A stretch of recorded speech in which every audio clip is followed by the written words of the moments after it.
আসসালামু আলাইকুম প্রিয় দর্শক, আজ শুক্রবার 25শে জুলাই 2025। এই সময়টাতে আমি আছি বাংলাদেশের সবচাইতে বড় শিমুল বাগানে। তো আজকে জুম্মার নামাজ পড়ে শিমুল বাগানে আসার উদ্দেশ্য হচ্ছে এই সময়টাতে জুলাই মাসে, জুন জুলাই মানে এই সিজনটাতে, এই সময়টাতে শিমুল বাগানের পরিবেশটা কেমন থাকে সেই সব কিছুই দেখানোর জন্য আজকে আমি চলে আসলাম শিমুল বাগানে। তো আপনারা অবশ্যই ভিডিওটি ধৈর্য সহকারে দেখতে থাকুন, আর ভিডিওটি যদি ভালো লাগে তাহলে অবশ্যই লাইক, কমেন্ট, শেয়ার এবং আমার চ্যানেলটা সাবস্ক্রাইব করবেন। তো এই সময়টাতে শিমুল বাগানের সৌন্দর্য অসাধারণ। আপনারা তো শুধু ফুলের সময় আসেন, ফুলের সময় ঠিক আছে, অনেক সুন্দর থাকে, ফুল লাল থাকে, পরিবেশটা খুবই সুন্দর। কিন্তু এই সময়টাতে, এই যে সবুজের সময়, এই সবুজের সময়টাতেও কিন্তু শিমুল বাগান খুবই সুন্দর থাকে। এই যে দেখতে পাচ্ছেন, মানে একবারে গ্রাউন্ড ফিল্ড কিন্তু একবারে সবুজ, উপর দিয়েও সবুজ। এই সময়টাতে এই জায়গাতে আসলে আপনার মনটা একবারে চাঙ্গা হয়ে যাবে। অসাধারণ একটা জায়গা, খুবই আনন্দ পাবেন।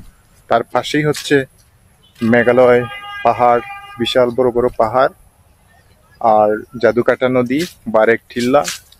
মানে আপনি বাগান থেকে এই সব কিছুর প্রাকৃতিক সৌন্দর্য খুব সুন্দরভাবে মানে উপভোগ করবেন, বসে বসে মন খুলে উপভোগ করতে পারবেন। এত সুন্দর একটি জায়গা। তো আজকে আপনাদের মাঝে এই সমস্ত কিছু দেখানোর জন্য আমি আসলাম। আর এই সময়টায় আমার কাছে ভালো লাগে, কারণ সবুজ প্রাকৃতিক কিন্তু সব জায়গাতেই সুন্দর লাগে। আপনি হাওড়ে যান, পাহাড়ে যান, সমুদ্রে যান, মানে যে জায়গায় যান, সবুজ প্রাকৃতিক সৌন্দর্য আলাদা একটি সুন্দর। আর বিশেষ করে শিমুল বাগান হচ্ছে বাংলাদেশের অনেক বড় একটি শিমুল বাগান। আর এই শিমুল বাগানে এই প্রাকৃতিক সৌন্দর্য, এই সময়টাতে সবুজের যে প্রাকৃতিক একটা সৌন্দর্য, এই সময়টাতে কেমন সেই সমস্তই আপনাদেরকে দেখাইতেছি। আর আজ শুক্রবার, এই শুক্রবারে এই জায়গাতে মানে কেমন পর্যটক আসে শিমুল বাগানে, সেই সমস্ত কিছু আপনাদের মাঝে তুলে ধরার চেষ্টা করব। অবশ্যই আপনারা পাশে থাকবেন, আর আমার ভিডিওগুলো আপনারা দেখতে পারবেন। অবশ্যই চ্যানেলটা সাবস্ক্রাইব করে অল বাটনে ক্লিক করে দিবেন, তাহলে আমি কিন্তু আপনাদেরকে ভিডিও দেওয়া মাত্রই কিন্তু আপনারা পেয়ে যাবেন নোটিফিকেশন, আর উপভোগ করতে পারবেন আমার দেশ দেশান্তরের অনেক ভিডিও। তো এই বাগানে এখন যে সময়, আর বিশেষ করে শুক্রবার আসলে কিন্তু পর্যটক প্রচুর আসে, প্রচুর আসে। আর এখন নদীতে পানি আছে, হাওড়ে পানি আছে। নদীতে হাওড়ে পানি থাকার কারণে অর্থ এলাকার যে হাউস বুটগুলো আছে, হাউস বুটে কিন্তু অনেক জায়গাতে কিন্তু পর্যটকরা আসতেছে।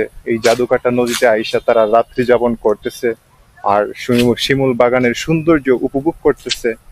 তারপর এই যে জাদুকাটা নদীর সৌন্দর্য, জাদুকাটা নদীতে তারা মানে গোসল করতেছে। মানে জাদুকাটা নদীটা খুবই সুন্দর, আর এই নদীর স্বচ্ছ পানিতে গোসল দেওয়া এই গরমের সময়ে খুবই ভালো লাগে। আর পর্যটকরা এইসব কিছুই কিন্তু এনজয় করার জন্য এই সুনামগঞ্জ একটা পর্যটনীয় এলাকা। আর বিশেষ করে তাহিরপুর উপজেলা তো বলাই লাগে না, বাংলাদেশের মধ্যে সবচেয়ে সুন্দর একটা জায়গা। আপনারা জানেন, টাঙ্গর হাওড়, নীলাদ্রি লেক, অনেক পর্যটনীয় এলাকা আছে। বিশেষ করে শিমুল বাগান, বারেক টিলা, অনেক কিছু আছে। সেই সমস্ত কিছু দেখার জন্যই কিন্তু পর্যটকরা এখানে ভিড় জমায় এই তাহিরপুর উপজেলায়। আর বিশেষ করে তারা কিন্তু বর্তমানে বারেক টিলা, তারপর হচ্ছে এই শিমুল বাগানে বিশেষ করে তারা কিন্তু ভিড় জমাচ্ছে, কারণ এই শিমুল বাগানের প্রাকৃতিক সৌন্দর্য এই সময়টাতে অসাধারণ, কি বলবো, বলার বাহিরে। তো আমিও প্রাকৃতিক প্রেমী, প্রাকৃতিক দৃশ্য দেখার জন্য অনেক জায়গায় ছুটে চলে যাই। এই জন্য আমি আজকে চলে আসলাম, আর আপনাদের মধ্যেও শেয়ার করলাম। অবশ্যই আপনারা ভিডিওটা এনজয় করছেন, আর সব কিছু আপনারা দেখতে পারলেন। তো ভালো যদি লাগে, আবারও বললাম, চ্যানেলটা আপনারা সাবস্ক্রাইব করে রাখবেন। আজকের ভিডিওটা আর বেশি লং করব না, এখানে আমি বিদায় নিয়ে নিব। খুদা হাফেজ, ভালো থাকুন, সুস্থ থাকুন। আবার দেখা হবে নতুন আরেকটি ভিডিওতে। সেই পর্যন্ত সুস্থ থাকুন।